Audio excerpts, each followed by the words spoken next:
Buhay DNB, Ultimate Soloista! Limbo Rock Showdown ito, pero not your ordinary party game. Kailangan dito ng flexibility, timing, energy, at syempre, gigil manalo! Sa BNB, sabay-sabay nating palakpakan at pasalamatan ang kwento ng isang ina, isang leader, at isang inspirasyon. Walis ko, sir! Ang walis! Siyempre, ikaw! Ikaw! Sino? Ako! Sara, malinaw ang usapan.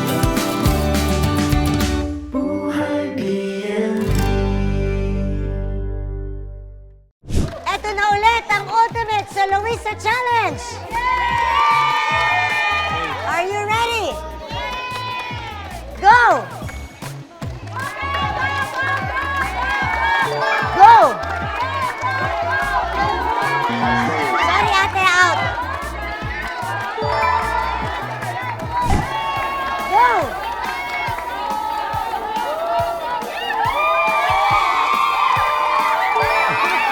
Go, ang galing! Go, go!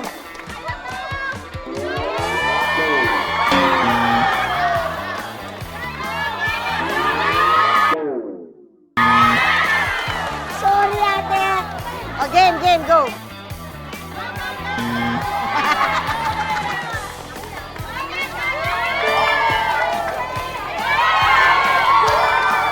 isa-isa na lang. Isa-isa na lang. Grabe, ang gagali ako, hindi ko na kaya to eh.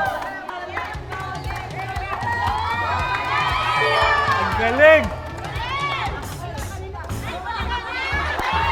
Buelo, buelo, buelo.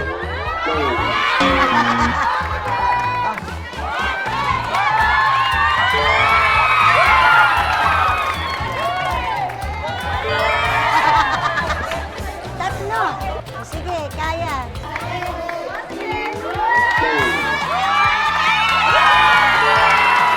Next. Buelo, buelo, buelo. Ay. Ate, last try. Last try.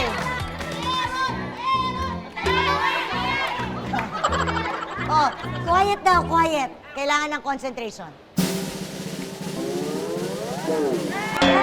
We have a winner! Alam mo, pasensya na. Tabi-tabi sa matatangkad. Madali talaga pag maliit ka sa maliit. Wala tayong magagawa, ganun talaga. May mga larong advantage sa maliit, meron din pang matangkad. Mabuhay ang maliliit! Ang pinaka-flexible, pinaka-energetic, at pinaka-gigil manalo, Siya ang tatawaging Buhay DNB, Ultimate Soloista! Yay! Congratulations to our Ultimate Soloista, Ate Jane Federico! Yay! Okay, ganyan na tayo. Yan. Tumama rin. Yay!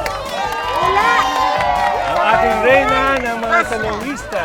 Sa lahat po ng solo parents na sumali, tumawa, tumakbo, dadapa, pero bumangon. Maraming salamat po. Hindi lang kayo players, kayo ang aming inspirasyon.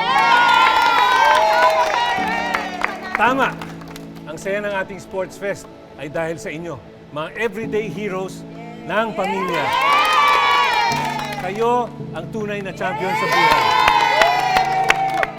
Natapos na po ang 3-part series ng ating Solo Parents Sports Fest na talaga namang ubod ng saya, di ba? Ngayong buwan ng April, hindi lang tayo nagpapakasaya, nagpapatalbugan at nagpaparayot sa palaro. Ito rin ang panahon ng pagbibigay pugay sa mga taong tahimik na lumalaban, pero malakas ang tama sa puso. In a good way, syempre. Kaya naman ngayong hapon, bibigyan natin ng espesyal na parangal ang isang huwarang solo parent na hindi lang para sa kanyang pamilya, kundi pati na rin sa buong komunidad. Ka-BNB, kilalanin natin ang babaeng ginawang negosyo ang kanyang luha at ginawang kinang ng kristal ang dating pighati. She turned pain into purpose at likha ng puso niya ang mga bracelet, kwintas, at beaded bonsai. Pero, ang tunay na obra maestra, ang buhay na pinili niyang ipaglaban. Let's take a moment to share her story. Ang kwento ng isang ina, isang leader, at isang inspirasyon.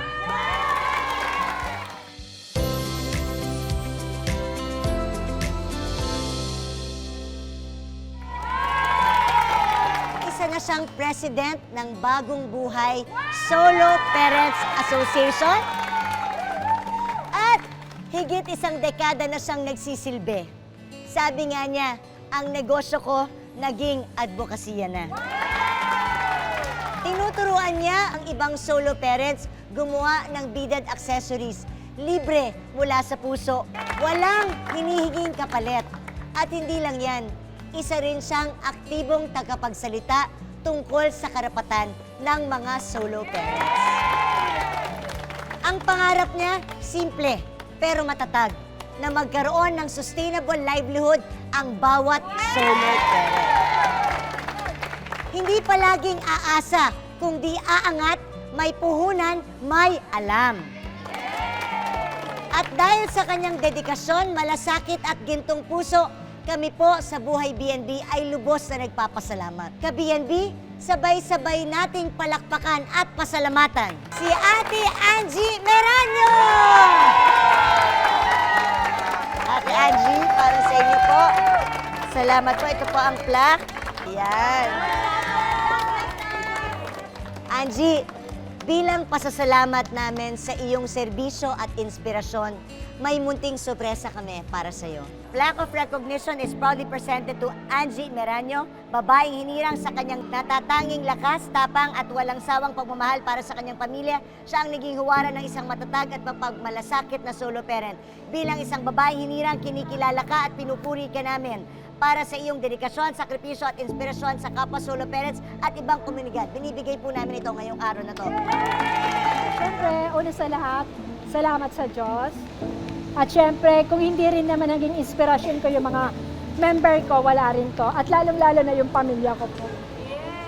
Isang malaking karangalan po yung may share mo yung talent sa mga kapwa solo parent.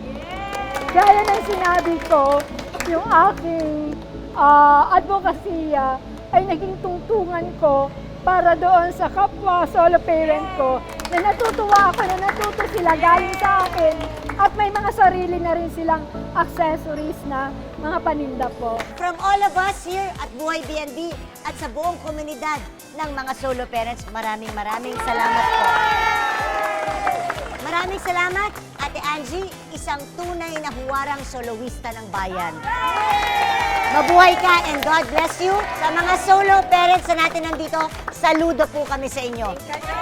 Hindi po madali maging ama at maging ina sa iisang katawan, pero kayo ay patuloy na lumalaban. Kayo ang inspirasyon ng Buhay BNB. Marami pong salamat. Thank you, Ate Angie. Thank you. Salamat. Thank you. Thank you.